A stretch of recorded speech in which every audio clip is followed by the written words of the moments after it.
চলছিল, তখন আমি কিছু ক্লিপস নিয়েছিলাম। তো তোমরা পুরোটা ভিডিও দেখতে থাকো।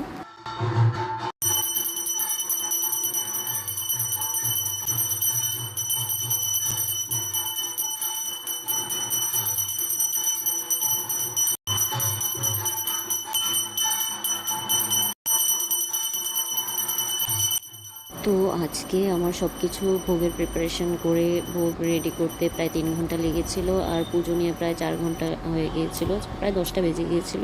পুজোর পর বাইরে দাঁড়িয়েছিলাম, দেখো কি সুন্দর বাজি ফুটছিল।